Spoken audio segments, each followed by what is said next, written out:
Tim Grant and Nicci MacLeod from the Writing Wrongs podcast. This episode contains descriptions of murder by stabbing and a violent attack on a young pregnant girl.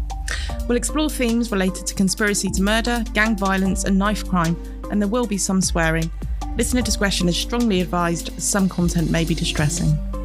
Our discussion will, as always, include an in-depth analysis of how forensic linguistic techniques played a role in unravelling the truth behind these tragic events. We hope you enjoy the show. Writing Wrongs, an original podcast series from the Aston Institute for Forensic Linguistics. Series 2, Episode 7, Part 1, Slang on Trial, Duppying Yoots. Hello and welcome to Writing Wrongs, the podcast from AIFL, the Aston Institute for Forensic Linguistics at Aston University. We're all about improving the delivery of justice through the analysis of language. I'm Professor Tim Grant. And I'm Dr. Nicci MacLeod, Deputy Director of AIFL. This is an episode of Writing Wrongs that we're devoting to urban British English. But first, before we get into that, can we just remind our listeners about forensic linguistics? What is it that we do and why? Okay, I've already got it in once, so I'll get it in again. What forensic linguistics is, it's an attempt to improve the delivery of justice through the analysis of language.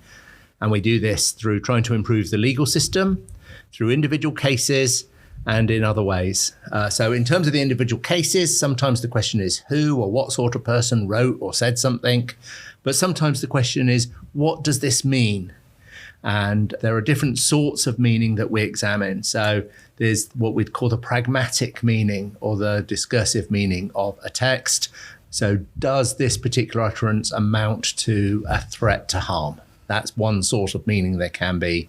And the linguistic dispute is if something's said obliquely, whether indeed it amounts to a threat to harm. My favourite example of this is where I was involved in a case where one party was saying that the utterance, "I can have good things happen to you," was taken as a threat. Mm-hmm. Yeah, so how could that possibly be a threat? And we're not going to tackle that one on this occasion, but it's a nice example of a pragmatic meaning. Another one that I heard about that our colleague Christoph worked on is where a guy had fallen to his death from a block of flats, and it turned out that he was being chased, and the guys chasing him had said, "Come here."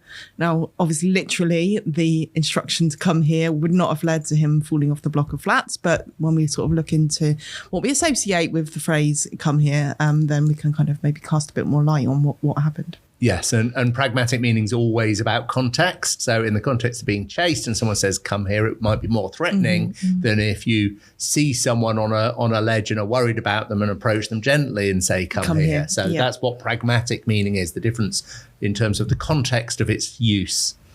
What we're talking about in this episode, though, is the meaning of what we might call non-standard varieties of English. So we're talking specifically about British urban English. There's very large communities across the UK who will use words and forms of the English language. This isn't like trying to understand a foreign language. This is English, but large parts of the community won't understand what this means.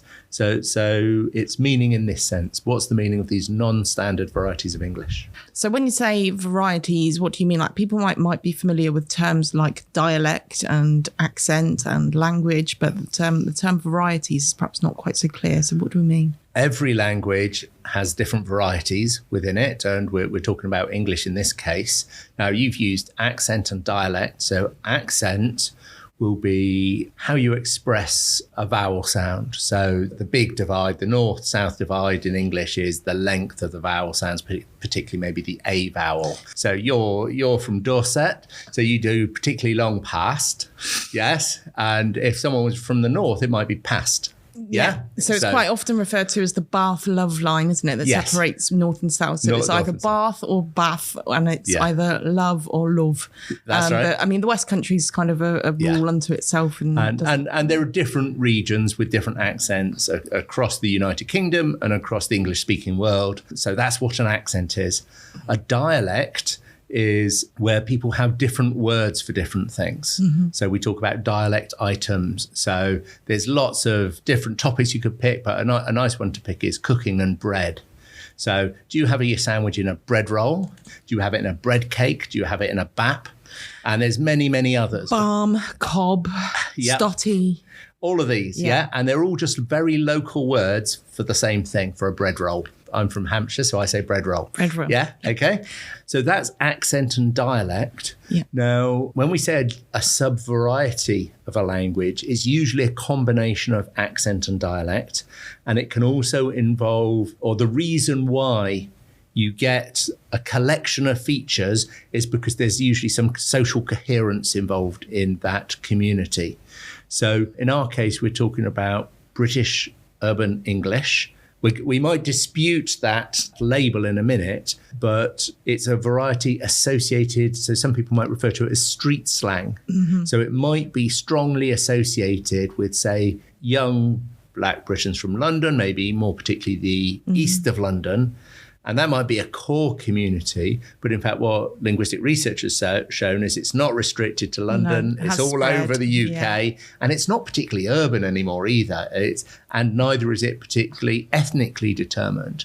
So a lot of certainly young white people will use varieties of this. And maybe it's being less and less age determined too. But there are community aspects to it which might make something a sub-variety. Okay, so when we say variety, we are referring essentially to accent and dialect combined. I guess there's also the reason we might choose to use variety rather than dialect is that there might be a kind of preconception that a dialect is somehow lower than a language, that, you know, is something a dialect of a language or is it a separate language? And if you use the term variety, you don't need to grapple with that kind of distinction. Absolutely. Nicci, why are we featuring these particular cases? Talk about Okay, this. so we're featuring two cases today. The first is a case that you worked on. You were approached by the prosecution in a case in 2009.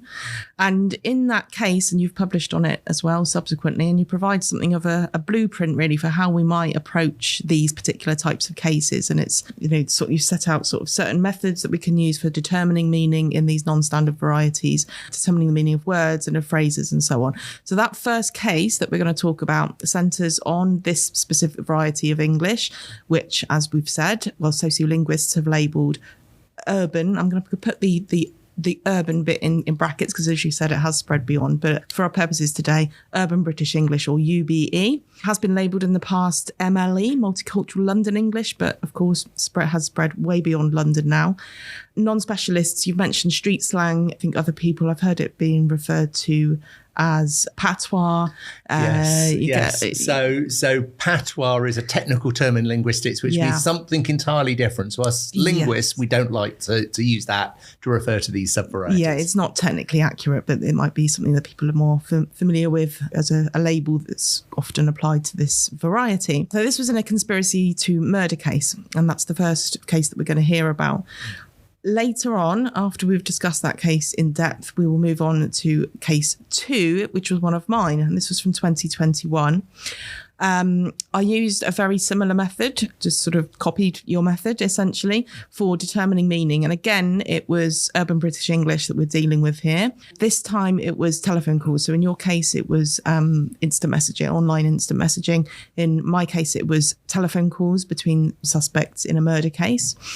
I actually worked for the defence in this case, and I was assessing the Crown's experts' work. So they provided an expert who gave their interpretation of the meaning of these phone calls, and I was called in by the defence to sort of evaluate that evidence.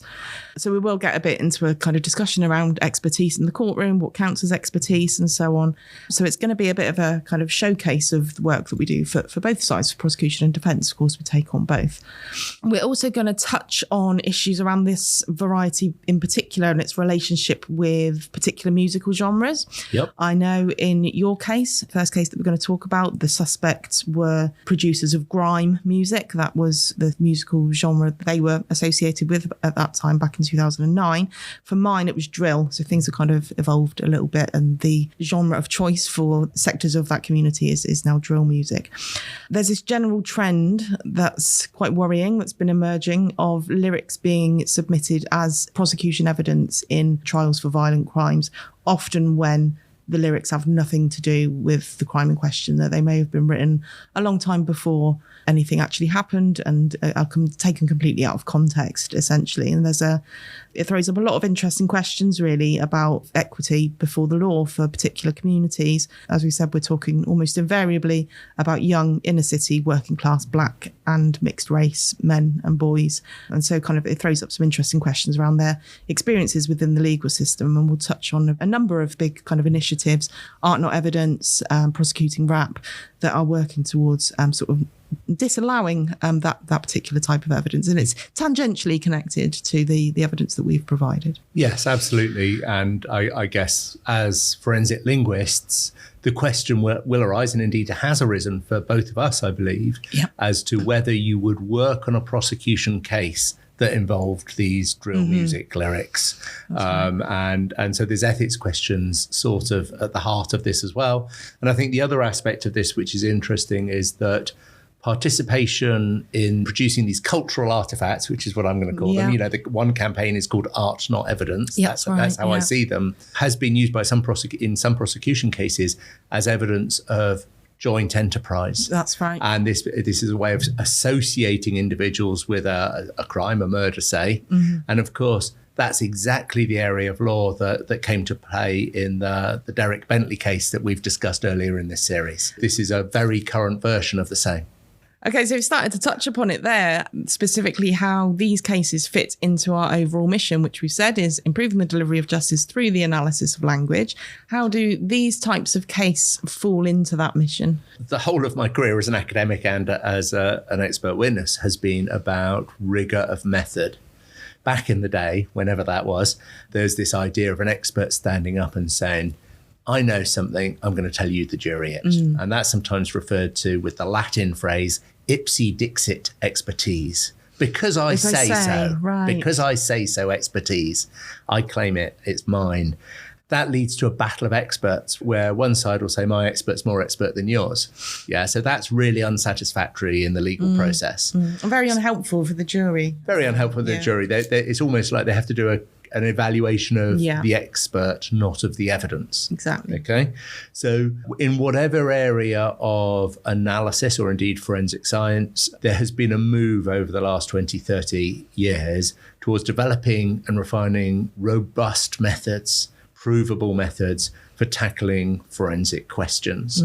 So in terms of our overall mission, in these cases of disputed meaning or potentially disputed meaning or unknown meaning, how can we create the robust methods to address those? So that's how it fits into our overall mission. We need linguistic methods to answer these questions of meaning. Who else would they ask if it's not someone standing up saying, I just know what it means? Yeah. And we can use those same methods to challenge bad expertise and widely accepted myths about language. Like the biggest expert you can get is a user of the language. And that's sort of true, but you don't know whether they've got a really accurate view of this subvariety. Maybe they belong to a slightly different community who uses the word slightly differently. I've actually got a great example of that from a case.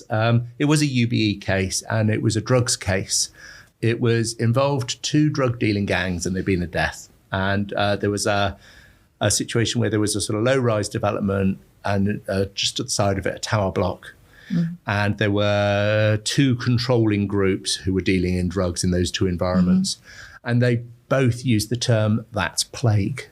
That's plague? That's plague. Okay. And for one group, I can't remember the way around, but for one group, that's plague meant that's really bad.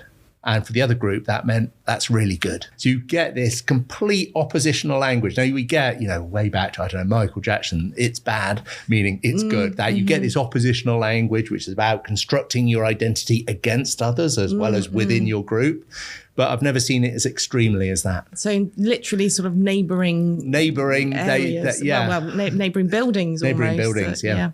So what you get is sometimes in these cases, you get someone who's meant to be drawn from this community, or you might have a police officer who says, I know this community well, this is what this word means. And that can be really unacceptable.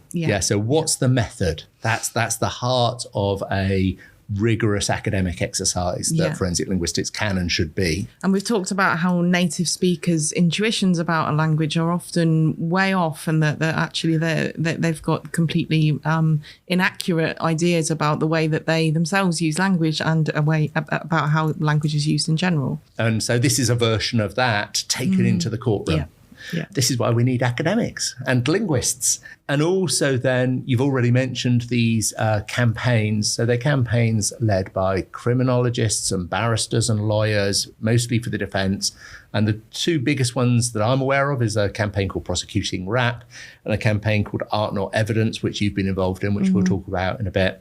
And by showing that there can be rigorous ways of determining meaning, enables us to contribute to those campaigns. And if our mission is to improve the delivery of justice, it has that social function as well. It's not just narrow criminal justice, although that might be our primary concern. There's a broader social justice element here too. Having said all that, let's hear this first case file. 12th of December 2008, Regent's Canal, Islington, London. A 6-month pregnant 15-year-old schoolgirl stands shivering in the darkness, waiting for her on-off boyfriend and father of her unborn child, Brandon Jolie, to meet her as they had arranged. Suddenly, she is struck from behind with a metal pole and knocked into the icy water, and an unseen assailant holds her head under as she gasps desperately for air. Andrew Hall, a 38-year-old resident of the area, hears the frantic screams for help and rushes to the rescue. The girl is barely conscious when pulled from the canal, but recovers well and ultimately safely gives birth. Police immediately suspect the man she was waiting for, Brandon Jolie. A grime music producer who had collaborated with UK grime star Nicci Strider, as well as having his work featured on BBC EastEnders and the film Adulthood, Jolie worked under the stage name Maniac. His friend and colleague, Kingsley Ogundale, who produced music under the moniker Snoopy Montana, also fell under suspicion. Police seized computers and discovered a conversation the pair had had over an instant messaging service. Both men were arrested on suspicion of conspiracy to murder and remanded in custody. Police were convinced there was evidence in the chat log that would incriminate the men, but with large chunks of the chat in an unfamiliar variety of English, they needed to turn to Professor Tim Grant to unravel the meaning. So both these cases concern snippets of urban British English, the meaning of which the prosecution in each case sought to rely on as evidence pointing to the guilt of the defendants. Yeah, so one difference between the cases is that for this one that you worked for the Crown, you were part of the prosecution case, whereas the one we'll hear about in a bit, I was instructed by the defence. The prosecution, the one that we've just heard, the case that we've just heard about, was successful prosecution. In my case, if you like, in scare quotes, my side, not my side, but the side that by which I was instructed, lost. So the suspect was convicted. And we've talked a lot, actually, in Series 1 about our duty being to the court, that we are there to provide robust scientific evidence. And we need to keep in mind that even though in the case that I worked on, the defendant was convicted and I was working for his defence, the linguistics is only ever going to be a small piece of the puzzle. There's going to be other evidence, and we owe everybody a decent defence. Yes, it's interesting working as an expert about your alignment with the side you're working on and the temptation to share in the success when your side is successful and mourn the loss when your side loses. Yeah. And that's entirely human. And we all do that to some degree. But our role as an expert witness is to have no emotional attachment to the side that's commissioned us, because our duty is to the court. Our duty to the court is to provide the best possible evidence. Yes, exactly. And it's really tough. But we do end up using these terms like my side. I know you put it in scare quotes. Yeah, I did. But it is how it feels sometimes. And we have to work really hard personally to not have it like that. Yeah, we do. So let's start with this case that we just heard about then. So this is the case that you worked on, 2009, and we heard in the case file about what happened. So we've got a young pregnant girl who was attacked. She would have died if it hadn't been for this passerby that rescued her.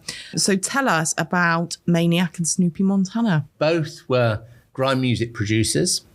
So I have to say at this point, my students have teased me in the past about being, am I aficionado of grime music? And it's not my natural music genre that I go to on my playlist.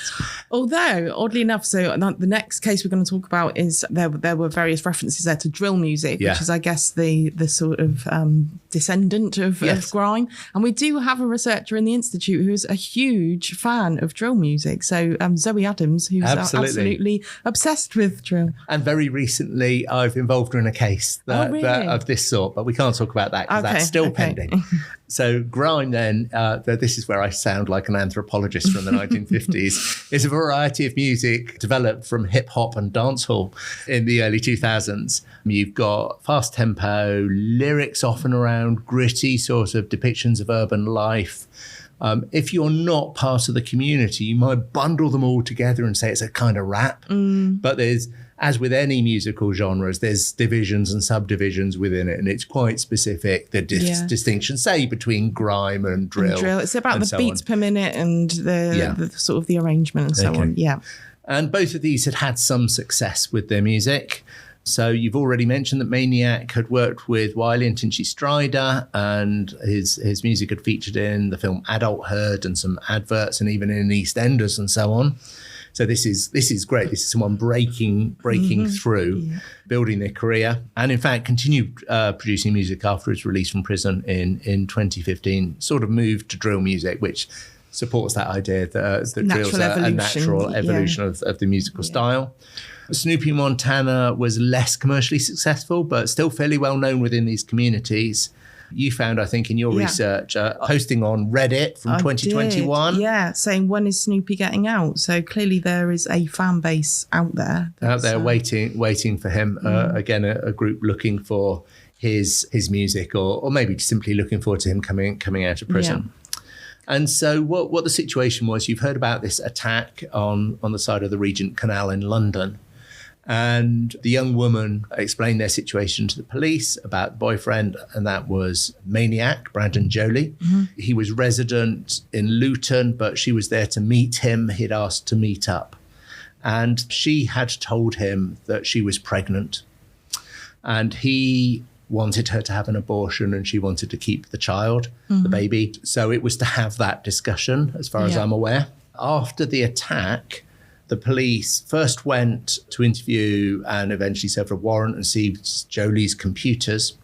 And on those computers, they found chat logs. So this is what back in the day was called internet relay chat. Right. But we're all very familiar with chat. Now, this is 2009, so that's like something like 15 years ago. AOL Messenger or one of the Yahoo I can't Messenger, remember the precise technology, but it's chat log. So it's this variety of language that is written, typed in, but much closer to spoken language than normal.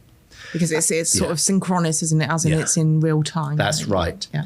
It's quite interesting in this chat, actually. It has the ability to be synchronous, but it's also the ability to be asynchronous. So the chat extended over 3 or 4 hours. This is from memory. And this was really novel at the time to me in 2009. They were both watching the same TV show, the 2009 show called Heroes, a sort of superhero type thing. Yeah. You obviously remember. I remember. Heroes. Yeah.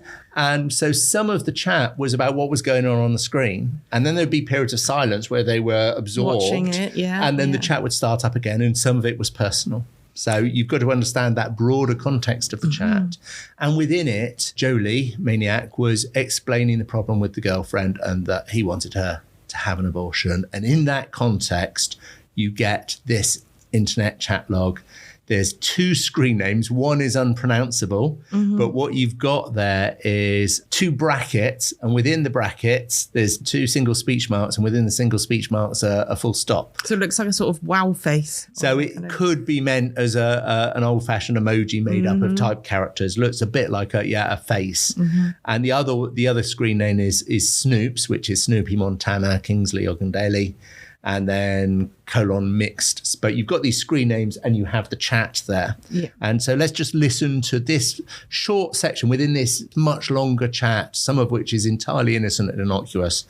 And then Snoop starts off by this chat. What if I get the fiend to batter the baby out of her? You could do that, but that's even better. She's getting stamped out in her stomach. I'll get the fiend to Duppy her then. Either way, I think it's to do it probably and do correctly. We will do it then. What's going on in this chat, Tim? So there's lots going on. And some of it is about it being, 2009 internet language. So this is written language, as we've said, and some of the spelling is not standard spelling. So we've got what if I get Duppying to batter the baby out of her? So we've got what spelt with an O. I've just pronounced that, and you heard it in the recording, Duppying to batter da baby. And this is what we would call accent stylization. So it's written with the word DA for da, and that is meant for the word the. Because that's how it would be pronounced. And that's how it would be pronounced by these users in spoken language. But this is still the written language. Yeah. This is the Internet Relay Chat. So we're looking at a kind of hybrid form, would you say? Yes, between the two. And this is a sort of identity assumption, I guess, that people are expressing their identity in writing as they would speak with one another. Now, what's really interesting is, as with any identity projection through language, we change it for different audiences. So although I'm quite sure they did speak like this to one another, when they were giving evidence in the witness box, they spoke a much more standard variety of English. They were able to code switch and speak a standard variety as well as a variety with this strong accent. Okay, as realized in this text. So there's a lot going on linguistically here. But what we're going to focus on is what you might think of as the slang elements here. So the actual particular words. This we've already described as urban British English. And in my instructions from the prosecution, it was described as Jamaican patois. Yeah. Now, it is heavily influenced by Jamaican. So linguists will no longer refer to Jamaican English. They'll refer to Jamaican, which is something about status and identity as well. But it's important to note that these two individuals were actually of Nigerian heritage. They were Londoners, right? Yeah, but so they didn't have Jamaican. Their grandfathers or whatever, I don't know about their immediate parents, they were of Nigerian heritage. There was no Jamaican in them. And you get this UBE, which is influenced by waves of immigration initially into London. So it initially had Yiddish terms in it. So, can't remember, 1980s drama Minder, which was about dodgy dealing on the street markets of London. And someone would say to someone else, can I sell you this? I suppose it would be video recorder back then, yeah? And someone would say, is that kosher? Yeah. Meaning, is it all right? Is it legal? Okay, that's from the Yiddish. And I think we've mentioned this before, that now this has been replaced because of waves of Pakistani immigration. Yeah, so I've certainly seen texts where the same usage is this halal. Yeah. Which is kosher to halal is just about the community. I know it has religious meaning, and I'm not, but in this sense, it's just, is it legitimate? Is it legal? Yeah. And you get waves of immigration into London. Obviously, from the 1950s onwards, you get this massive wave of ex-colonial immigration, largely from the Caribbean and from Jamaica, but that's not the only thing that's influenced urban British English. So, yes. Yeah, and I think it would have had a lot of influence, taken influence from media as well, from various musical forms and so on. So we get some traces of African-American vernacular English in there as well. Absolutely. So with the cultural influence of the Americas and similar communities or communities that people want to identify with from the American cities, whether that's, New York or Chicago or even Los Angeles, you get those influences being imported as well into this variety of urban British English. At this stage, if we're thinking of it in London, it's a London variety. It's definitely not Jamaican patois, and it definitely doesn't only derive from Jamaican. It's a blend, and that's what makes it fascinating and rich. This is how languages develop. Yeah, you get some, maybe, I guess, right-wing politicians who worry about the corruption of the English language. English is a complete mongrel language. It's always been like this, and these are the latest developments in the English language. And you see where secondary schools have decided to come up with lists of banned words that people are no longer, the pupils are no longer allowed to say, and it's just it's like King Canute trying to tell the tide not to come in. Yeah. It's exactly like that. It's impossible. Language will change whether you want it to or not. So the other label this can be given is that of slang. And slang is an interesting term. It's not a term that's much used by linguists. So we'd again prefer to use something like subvarieties. When I wrote that article based on this case, I looked into history of linguists describing and writing about slang, and nobody wants to give it a definition. Okay, because it doesn't mean something to the academic linguists. And I would say also it's got quite pejorative connotations. If you think of something being slang, it's not proper. It's kind of less than proper language somehow. I want to use the word, it's sort of like degenerate, like the Nazis disapproved of what they called degenerate art. Yeah. So it's pejorative in a similar way. It's not proper. Yeah. So that's certainly why I guess a lot of linguists would kind of shy away from using that. So it's not, I mean, it's in everyday language, it's fine to talk about slangs, in any way you want, because that's, again, how language works. But if we're trying to be technically precise as linguists and apply robust methods, we'll probably avoid the word slang. It's just not a very useful term in this kind of context. But often one that the police will use when they come to you with the instruction. Yes, and so part of the job of being an expert in these contexts is understanding and guiding the people commissioning you to do the work as to how you would use the language and what your report will look like, and maybe a little bit of a chance to educate people, because you don't want to pass one of them up, do you? No. Okay, so whatever we're going to call it, the problem for the court, which is real, I think, is that if we start with the jury, some jurors may be native speakers of a close variety to that which is being discussed in the court. They might believe they know everything about that variety, and they may be right or they may be wrong. Other jurors, it's completely alien to them. Just because you don't know this language doesn't mean it's not real and doesn't have real meanings, and it certainly doesn't mean it's degenerate in some sense. So it's outside of what the jury can be reasonably expected to understand. The other parties in the courtroom, there's the lawyers, and then there's the judge, and then there are also the police. Of those three groups, probably the police have a good understanding, but they've got a particular job to investigate. And even today, they are more associated with the prosecution than the defense. They have an open remit to investigate and find the truth, but they're not an unbiased party in this. That's right. They conducted the investigation. They have an interest, don't they? They formed their views as to what the meanings are, and this has helped drive the investigation. Yeah, the Crown Prosecution Service has decided to take the prosecution forward, but based on what the work that the police have put into. So the task of the linguist in assisting the delivery of justice is to help the court understand what the language means without standing up and saying, I'm an expert, trust me. Ipsy Dixit expertise, we want to avoid that. Yeah. So how does the linguist do that? That's the question we come to, and the court needs our assistance. And that's the test for whether to admit expert testimony, isn't it? Is this something that's outside what we would usually expect the jury to understand? If so, then this justifies bringing in an expert. Absolutely. So where would you start with, or where did you start with a case like this? So I started by trying to find out who else had done one and whether they had any suggestions. And I couldn't find anyone. At the time that, in 2009, that I gave this evidence, I couldn't find many linguists who gave evidence of meaning in court. There was Tony Thorne, who'd been given evidence of slang for a long time. He was at, I think, King's College in London for a long time and had written slang dictionaries and so on.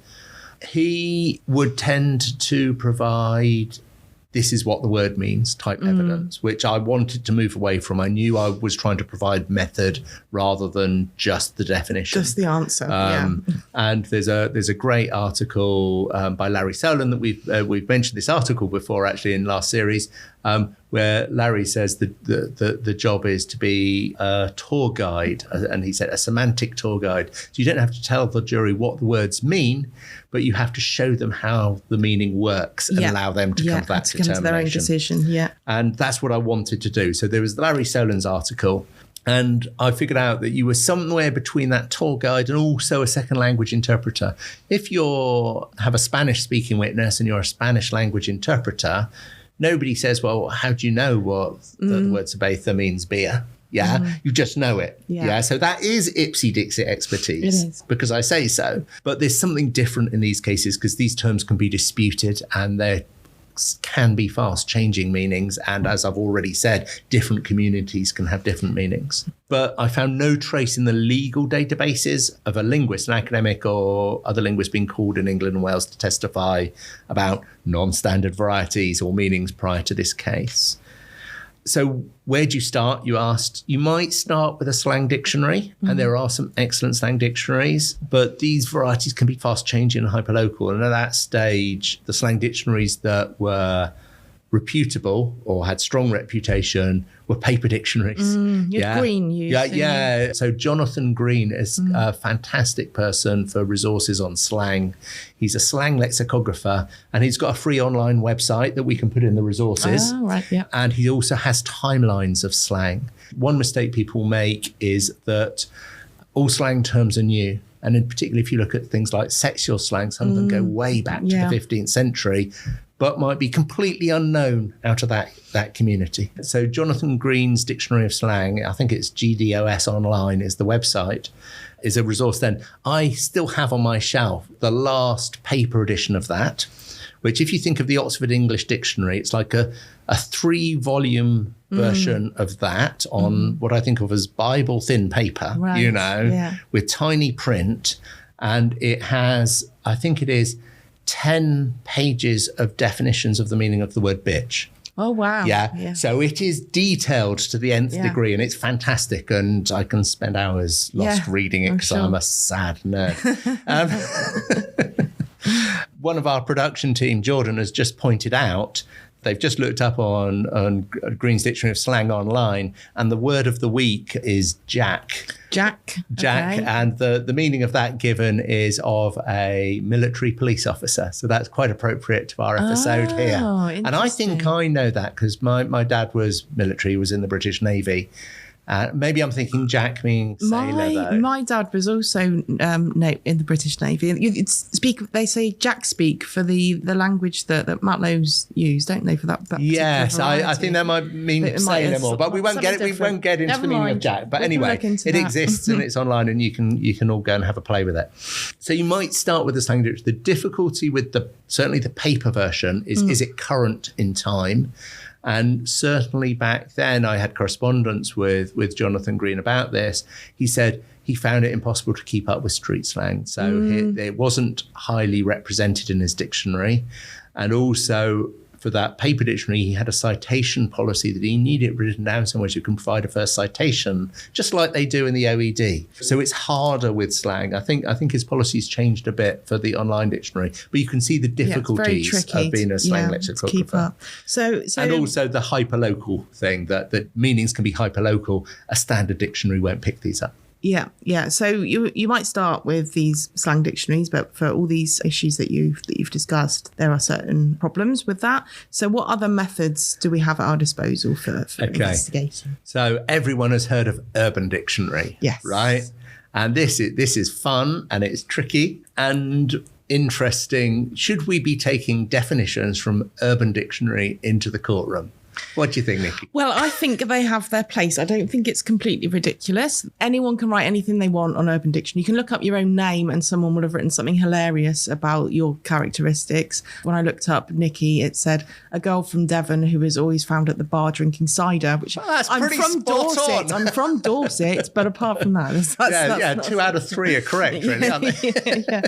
But it does give us a little bit of an insight because there's the possibility for upvoting and downvoting. So if you do put something there that's completely preposterous that nobody agrees with, then it will get downvoted. Whereas if you put something there that people recognise as being an accurate definition, they can upvote it. Now, of course, you've still got the issue of local vote. You don't know who those people are that have upvoted and downvoted. You don't know that there aren't different interpretations of that word in different areas. For example, this word that we're about to hear about, well, I'll tell you the story after once we've heard about it. This is fine. Okay. So Urban Dictionary exists. I kind of think of it as a single, unreliable source for which you might want to then find other evidence to support. A springboard. Into meaning.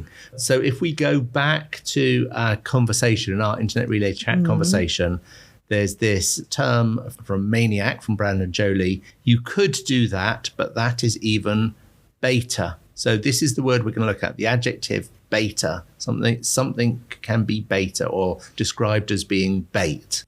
Bait. When something is made blatantly obvious. It was so bait. So on Urban Dictionary, we look up the definition of the word bait, and it gives us the top definition. And there's a little audio symbol there so you can play it to hear the pronunciation.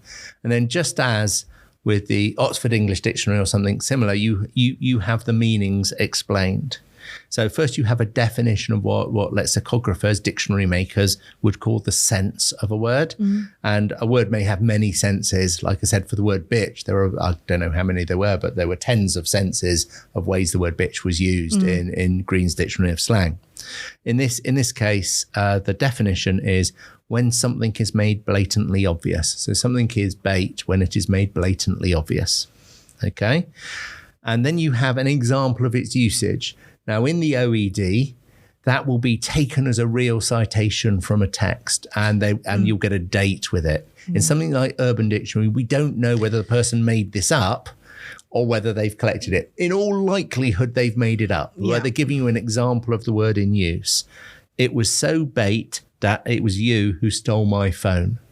So with the definition, the user can then realize that what bait means is obvious. It was so obvious that it was you who stole my phone. And so then you get the name of the contributor and the date they contributed. This is 2005, January the 19th, 2005, by someone with the username Drimmond. And then one thing about these wiki dictionaries is you get upvotes and downvotes for the definition. And at this, on the date that I collected it, on the 2nd of March 2015, it says here, there were 1,175 upvotes and 668 downvotes. And this made it the top definition. So that's how these dictionary definitions work. Now, the word bait comes from 1950s prep school American slang. Wow. Okay. It's not terribly woke. So a girl who was legally too young to have sex, who dressed in a certain way and hung out with older guys, was called jailbait. Yeah. And that got shortened to bait because they were jailbait, because if you formed a relationship and had sex with them, you might wind up in jail. That got gradually shortened to bait, but the way their appearance, it was obvious what they wanted. I see. So that is the etymology of bait. So we think of bait being part of Urban British English, being part of 2009 speak, or a bit earlier, a bit later, but it's much older. Yeah. And this is really common with slang.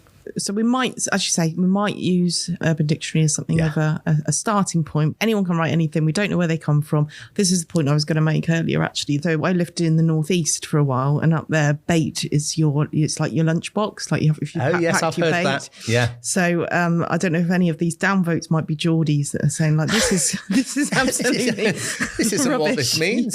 Yeah.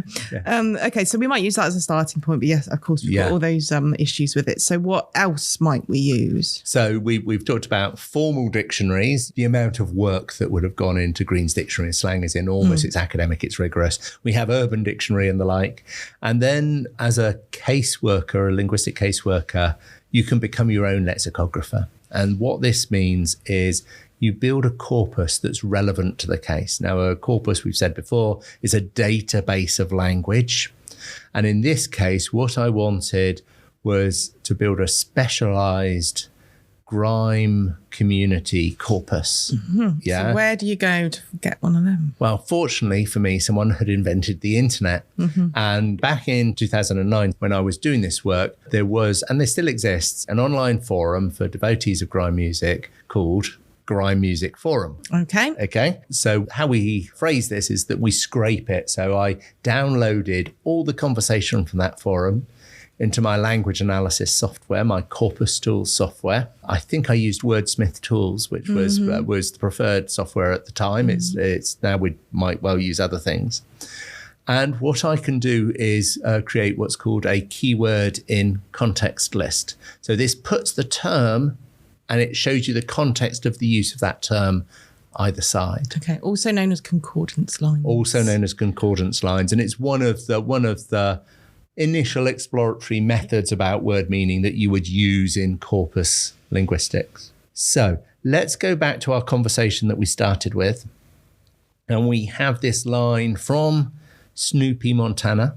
Okay, I'll get Duppying to duppy her den. So let's look at this word duppy. So duppy was really novel as a usage in urban British English back in 2009.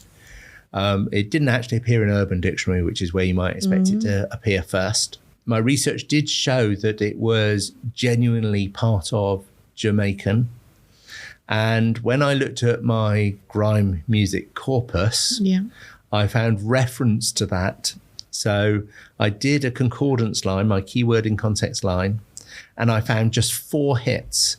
And 3 of those 4 hits related to a discussion of a Bob Marley reggae song called Duppy Conqueror. And one of them provides a really useful definitional concordance line, which reads, in Jamaica, Duppy is a ghost, but can be, so on and so forth. So as a noun, a Duppy is a sort of a ghost or a undead character maybe that's come back to life or something like that. From Jamaican folklore. From Jamaican folklore. But the one usage which wasn't about Bob Marley, it was a title of an online video. The title of the video was Pass Me a Lem and I'll Duppy the Crowd. Okay, so the difference here is that Duppy has been used as a verb. It's an action that's been done to the crowd. Yeah. I'll just gloss over. A lem is a submachine gun. Right. Okay. Believe me, I'm an expert. Pass me a lem. Just because you say. Yeah, just because I say it. Pass me a lem and I'll Duppy the crowd. And the video shows the MC, the performer, up on the stage doing their stuff with the music and the crowd's going wild. Yeah. And he mimes machine gunning the crowd. Right. Okay. Right. Now, that's quite a violent mime. And what I've said before in my lectures on this to my students is this is like someone coming off the stage at the Royal Shakespeare Company and saying, I'm slaying them tonight, darling. Yeah, yes. It's a metaphorical killing. It's exactly the same metaphor, isn't it, as that kind of usage that you get. But it is, in terms of its sense, in terms of its meaning, it means to kill. So with that evidence, I can go back to the line in the text and say, I've got some evidence of a sense like this, where I'll get the fiend to duppy her then. And again, believe me, because I say so, a fiend is a drug addict. Right. So this is the conspiracy. They're thinking of getting a drug addict to do the duppying, to kill, or maybe just to harm, but to kill the young woman. Okay, so this is evidence of that conspiracy to murder. Okay, so we've talked about, so you've built the corpus there. We've talked about the benefits of corpora many times before on this podcast. Perhaps we could kind of just talk that through a little bit, like what the benefits are of corpora. First of all, what we're doing is where we started. We want to find methods, rather than stand up and assert our own expertise, which I've just done on a couple of occasions, And this means we don't have to be an expert in a specific variety of the language in order to be able to comment on the meanings, because it's not our commentary. We're providing evidence for the jury to make up their mind what the word might mean. And an opposing expert can suggest it means other things, but this is our evidence. We're going to get to that when we consider your case, Nicci, I think. There was a wealth of other material, as well as this internet relay chat. There was lots of other material associated with this case. Were there any other allegations that you were able to shed any light on?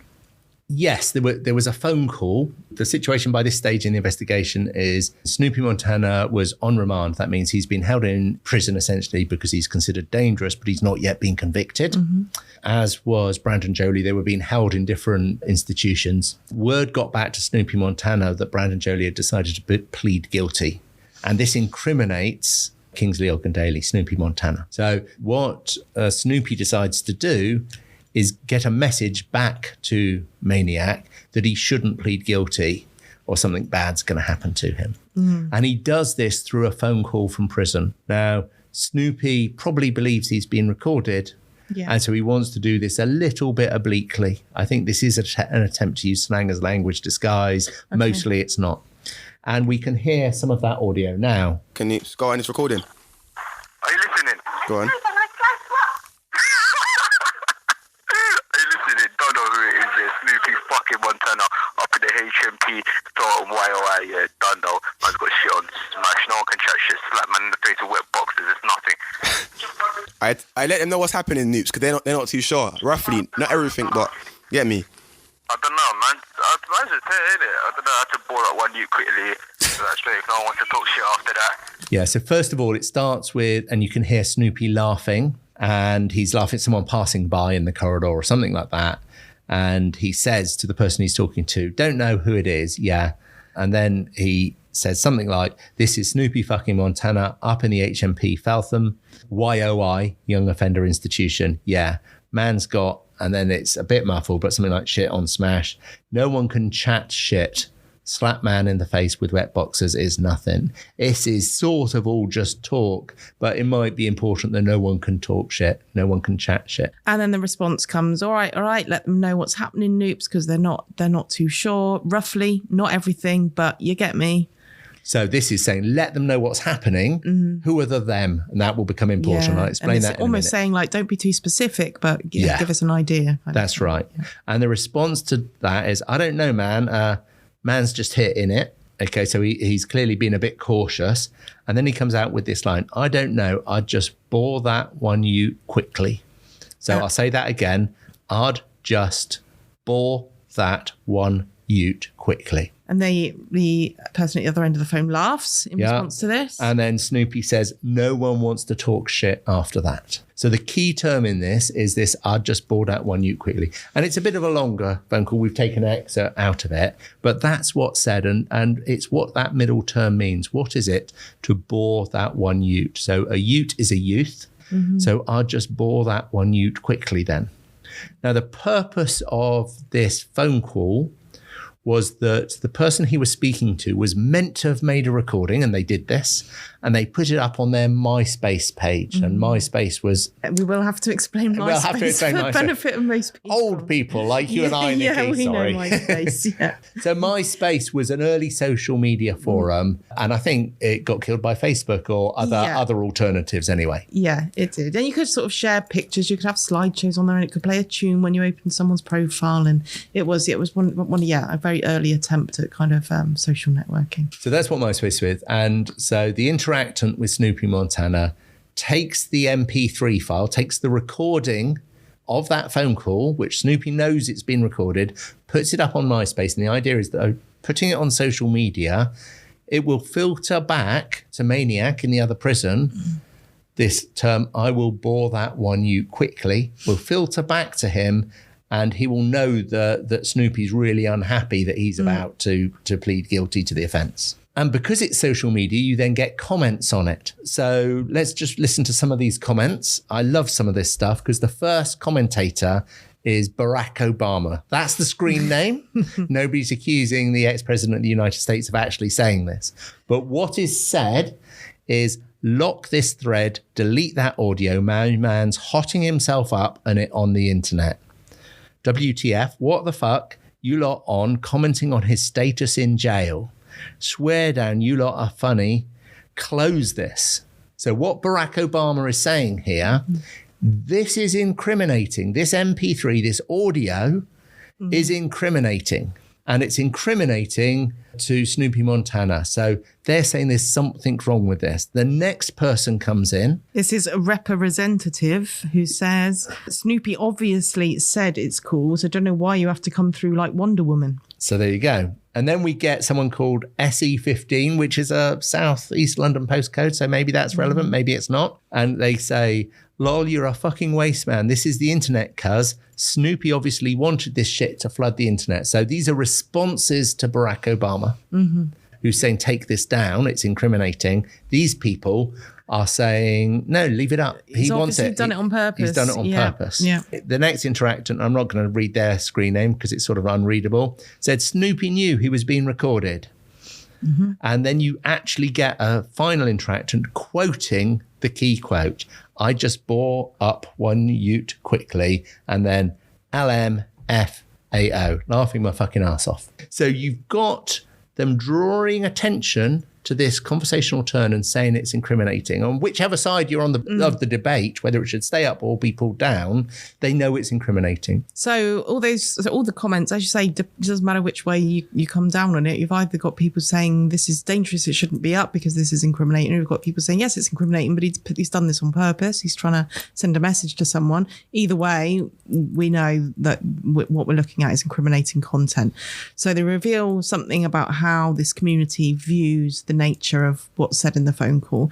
So how was that useful for you when you're preparing your report? So what I'm thinking at is, as a linguist, what the community take, and this community is really close to Snoopy Montana, what they take him to mean is almost certainly the meaning. Yeah, they are much better than me, external to this community, listening in, trying to derive the meaning. What they think it means has to be the right answer, right? And so I write a version of that in my report, and it's in my report writing language, yeah? So what I wrote in my report was the discussants claimed some knowledge of Snoopy Montana and his situation, and quote from and comment on utterances within the discussed phone call.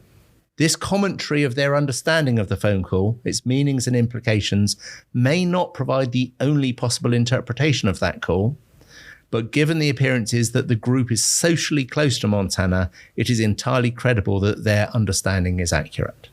So what I'm meaning by that, that's the kind of language I produce for legal reports.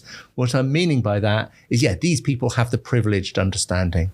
They see it as incriminating. And then I've also unpacked precisely what the word bore means. And that's an easy one. That's on Urban Dictionary. It's in green. It's an easy definitional term to make a hole in. But actually gaining that community understanding obviously adds a really helpful layer. It's much, much better than all the linguistic work I've done, or so I thought.